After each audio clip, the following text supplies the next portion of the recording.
What's going on? It's L.a.Chae and No Label, and We Are Pittsburgh.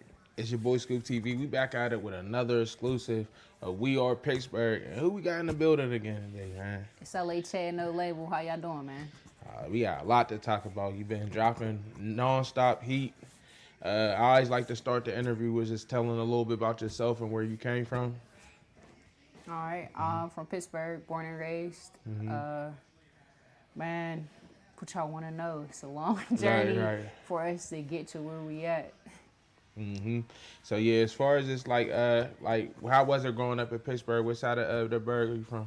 So I moved around a little bit, and it was cool growing up. I went to a couple different schools. Like when I was younger, I lived in Wilkinsburg for a little bit, and then we had moved over to like Greenfield, and that was kind of weird because it was like coming from Wilkinsburg to moving over to like this white neighborhood.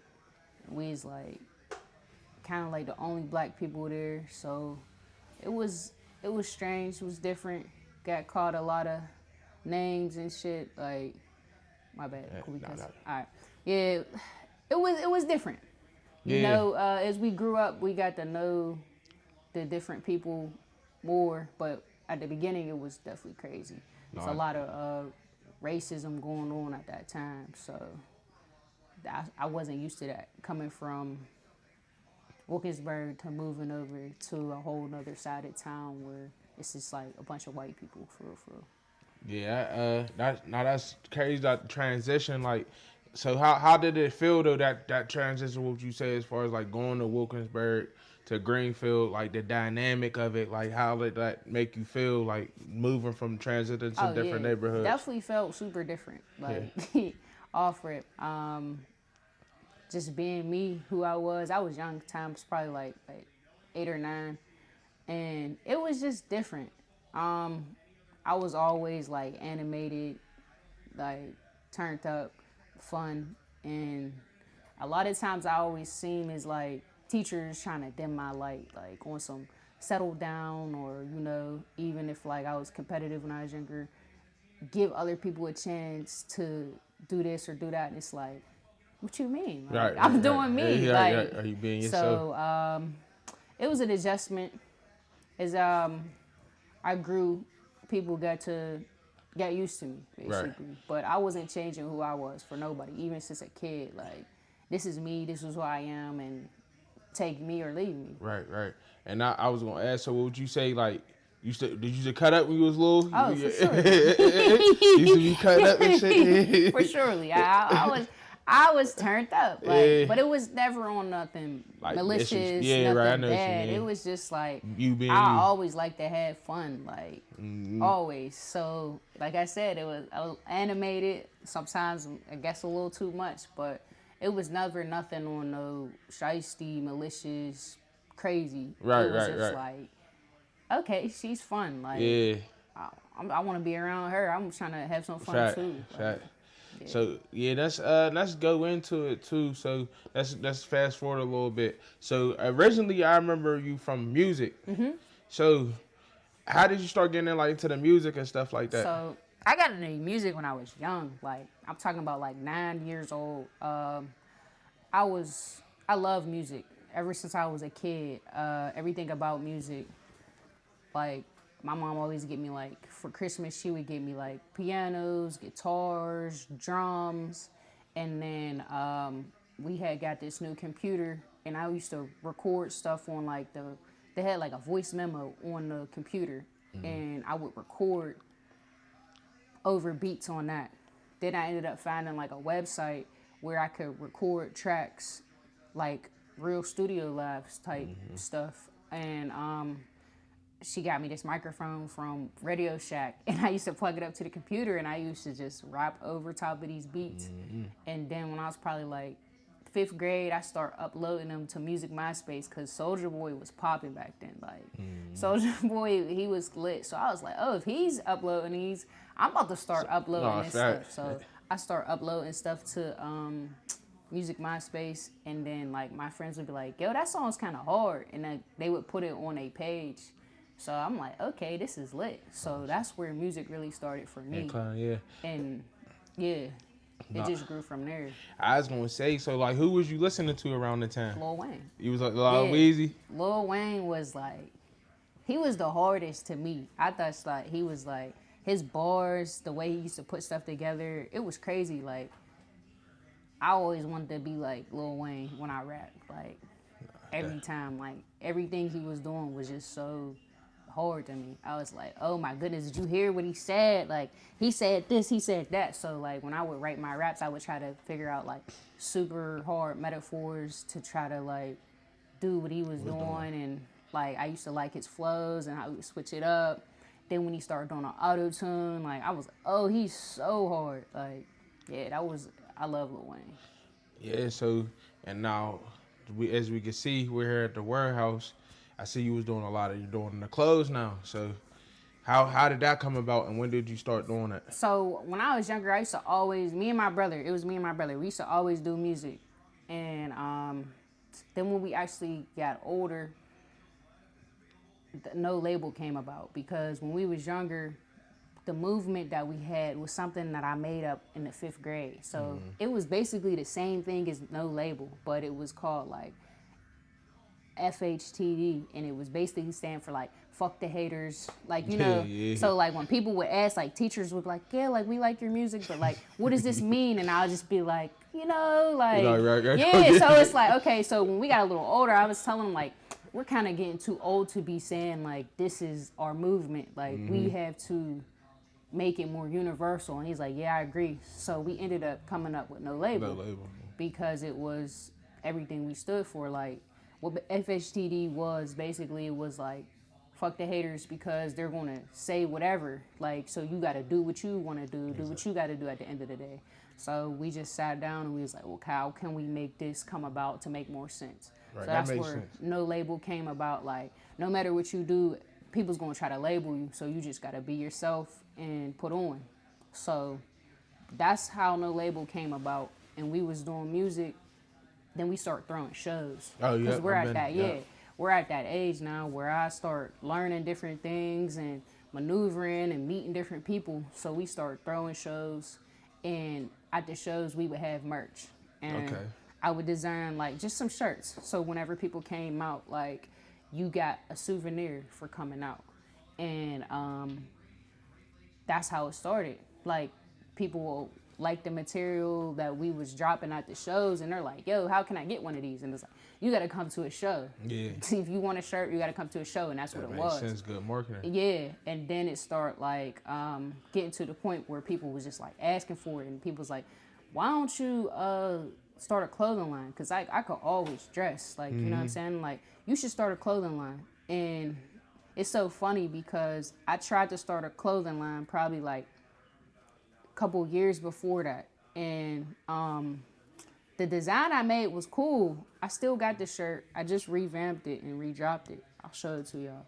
But when I dropped the shirt, like my marketing was trash. Like I was young.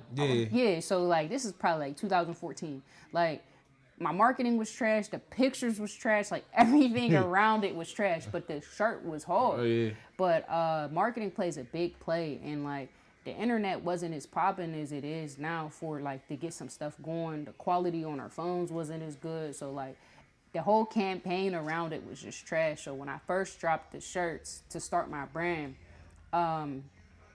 only my mom bought my shirt and like 3 of my best friends. And like after that I was just like discouraged. So I was like, forget the clothes, like forget a clothing brand, all that. So like anytime anybody mentioned the clothing brand, I was like, nah, that's not my lane. That's not my lane. And they're like, but we love these shirts. Like you need to make it a brand. So I'm just like, I kept pushing it off. Like, nah. So then COVID had happened, and we was all in the house, like locked down. But people were still asking for these shirts. And at this time, like, nobody's outside, nobody's doing nothing, nobody's really making no money. And I was like, okay, well, let me try this clothing brand stuff. And I ended up finding like another reason why I didn't start the clothing brand before was figuring out manufacturers and suppliers. Like I was doing everything local, and the price was crazy to get like the stuff I like. Look at the shirt I got on now. All these colors, like Yeah. I would design stuff and I would take it to the places here, and they're like, we can't do this. Dude, that's it. Yeah. And I'm yeah. like, what you mean? Like, so it's like that was another thing that discouraged me. So it's from like every time I would do something, they were like, we can't do that. You need 3 colors or you need 2 colors. You have like 10 colors. So I'm like, all right, I don't want to do the clothing brand stuff. It was like too hard to do it at the time because we didn't have the right resources. So when COVID came around, I ended up finding a supplier, and they told me they could do all the colors and all, like they started telling me about different types of printing. Like they start telling me about direct garment, direct to fabric. They start telling me about embroidery, all of this. All I knew when I first started was just screen printing. And they're like, no, we can do these designs. We can do these colors. So I sent them a couple of designs, and I got my first sample made, and it was this NLBL suit with a bunch of different colors and the letterings. I'll show y'all that too. And I ended up doing it in like 4 different colors. But when I posted pictures and I dropped them on Facebook, like I sold out at every size in like a half hour. Wow. And I was like, what? Hey, like I probably easy. had like 200 shares. And I was like, what? Like, Hey. I was like, oh, this is crazy. Facts, so I ain't like that turned me up off rip. Like in a half hour I sold out, and everybody's like, yo, like when you dropping those again? And I was like, I'm not. You said So then it was like, what? Yeah. So then I dropped some different colors, and they was like, well, I gotta get these this time. So then this whole winter into the summer and the fall, like I'm just dropping all these different, it's the same little NLBL style, like different colors, just dropping it.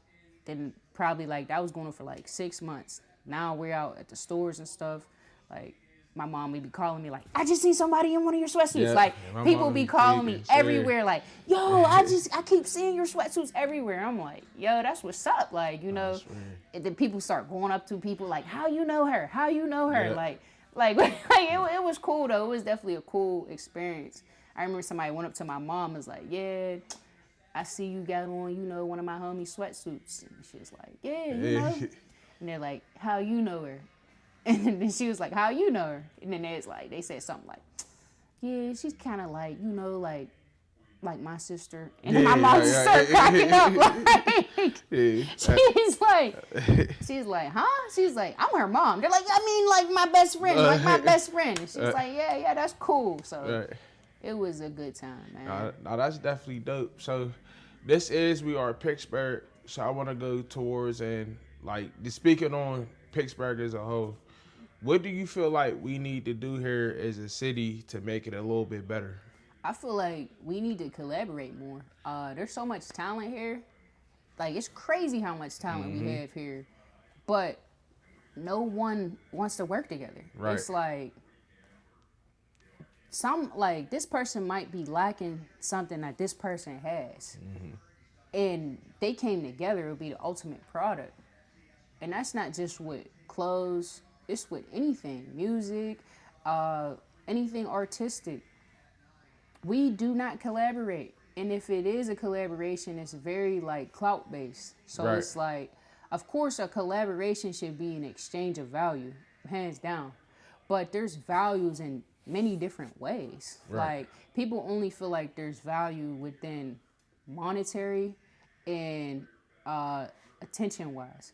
They overlook the type of different types of value people could bring.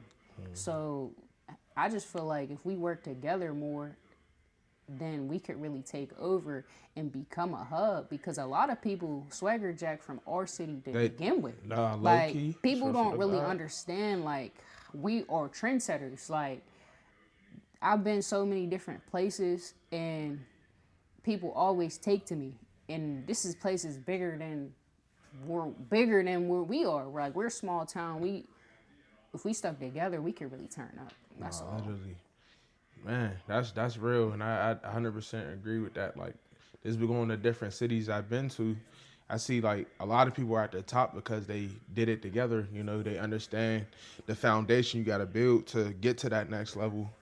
So, me saying that, like, is there anyone out there would you say that you would love to collab with, or was even talking about collabing with down here in Pittsburgh? Oh yeah, there's a couple people that we had conversations about collabing with, and I feel like when the time's right, we're gonna get there. I'm down to collab with anybody who's serious in what they do and really puts time into their craft. We got a lot of talented people in this city. So, no, that's definitely real. So, if somebody ain't from Pittsburgh, and they was looking to get something to eat, what is your top 5 favorite places to eat in Pittsburgh? First, I love Dirty Birds. Like, shout out Dirty Birds. Shout out Dirty Birds. She gonna be on her pretty soon. Yeah, that's my girl. But her food's lit, and she's always good vibes when I see her. I like Hooks. I ain't gonna hold y'all. Okay, that's a staple. Yeah, like Hooks and Owls. Like, they right there with it. We going there. You said Owls? I ain't never had Owls. So Owls is cool. It's in Wilkinsburg, and then they got one on the hill.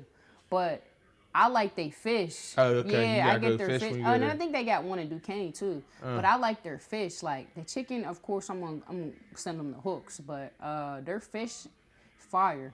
It's the same. It's basically like Hooks. So send them there, and then we got a lot of food spots. Fireside in Wilkinsburg. Okay. That's one of my spots. Yeah, that's I love Fireside. It's some good Fireside. Yeah, Jamaican, man. You want oxtail with the rice, you know. Now.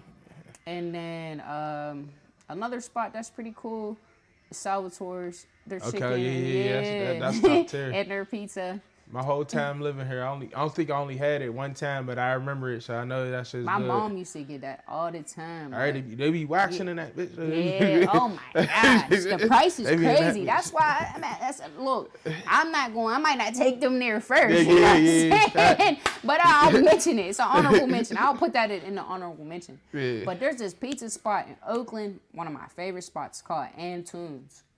I love Antoons. If you ain't never been to Antoons, you gotta go there. They got buffalo chicken pizza, just a regular cheese pizza's fire. They have so many different types of pizza. Right. That's a spot I'm gonna put somebody on.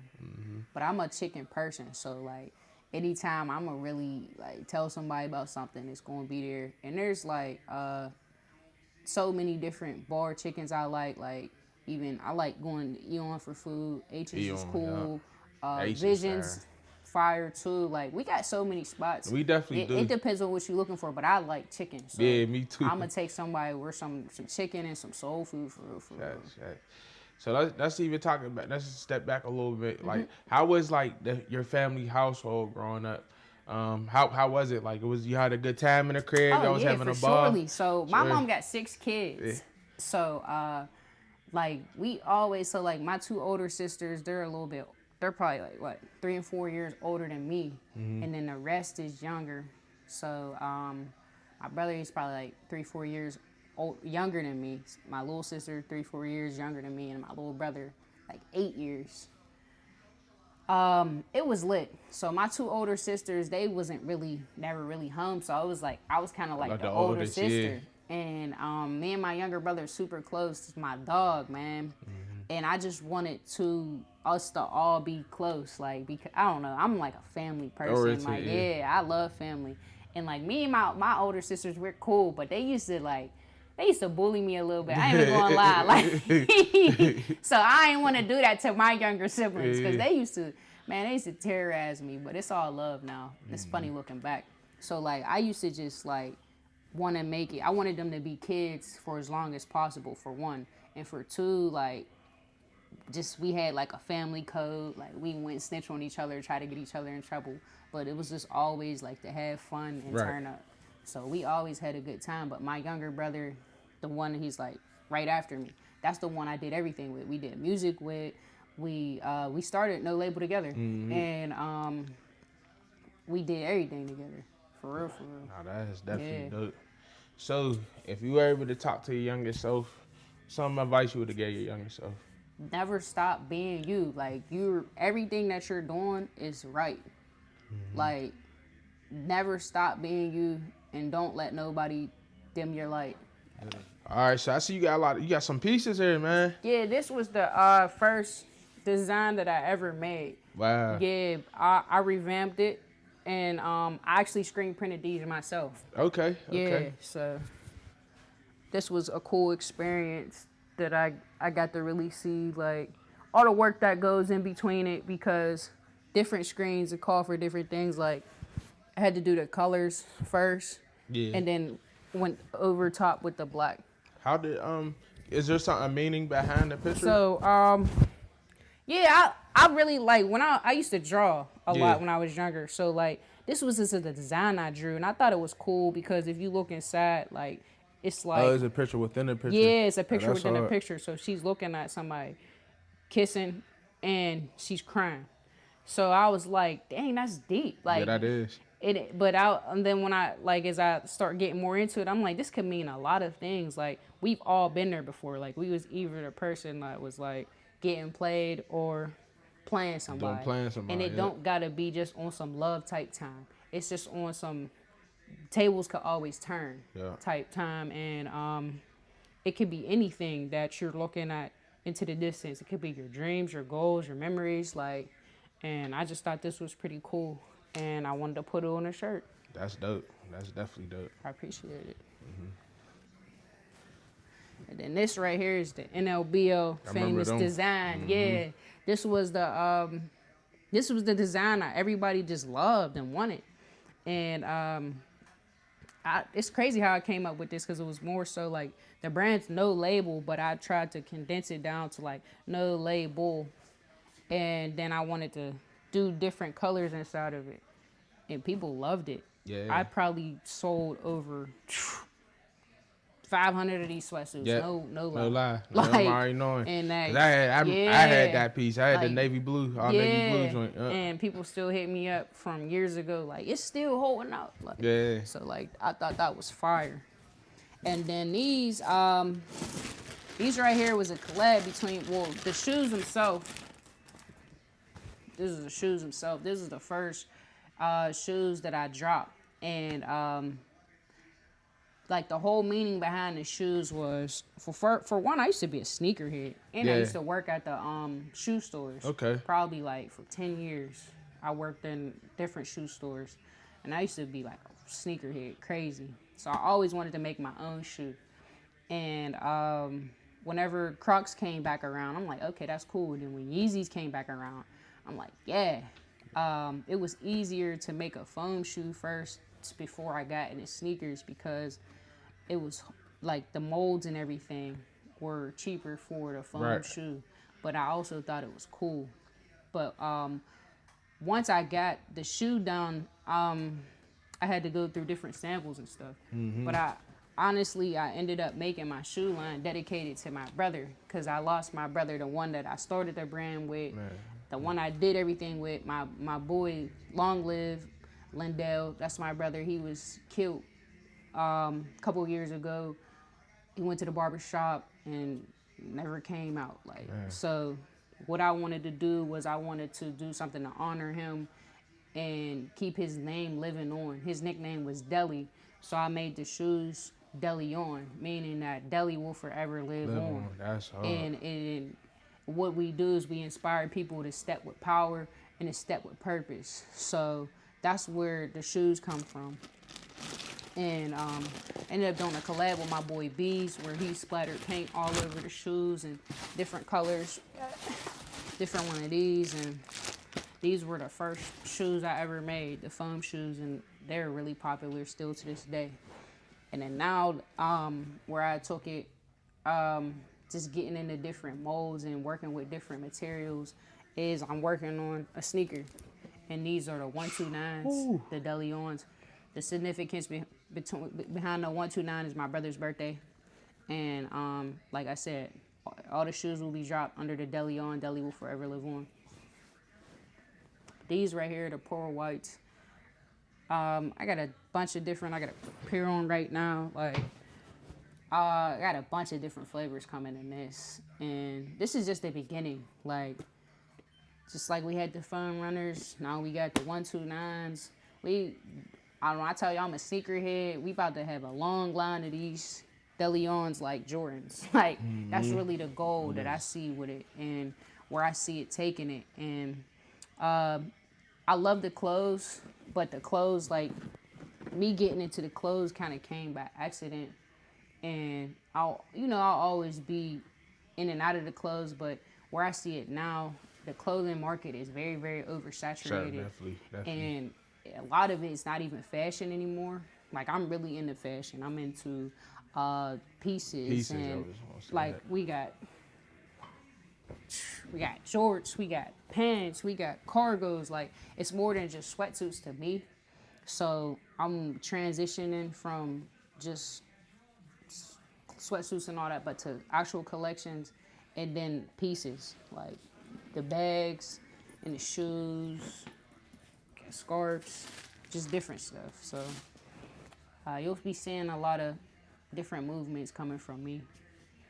All right, man. I want to say thank you for getting on the platform, man. I appreciate you. You play a big part of Pittsburgh, so that's why we definitely got to get you up on here. Before we get up out of here, was there anything you want to say to your viewers? Oh, yeah. I definitely want to say, like, shout out to all the brands in the city. Like, I can't name all of them, but I do got a few favorite brands that I see working right now. And I just want to give a shout out to You Dig. I want to give a shout out to Vintage Skins. I want to give a shout out to Tripper, 1K, Global, Extra definitely doing this thing, Visions. Like, I see a lot of different brands, but like the consistency behind the ones I just shot out is dope.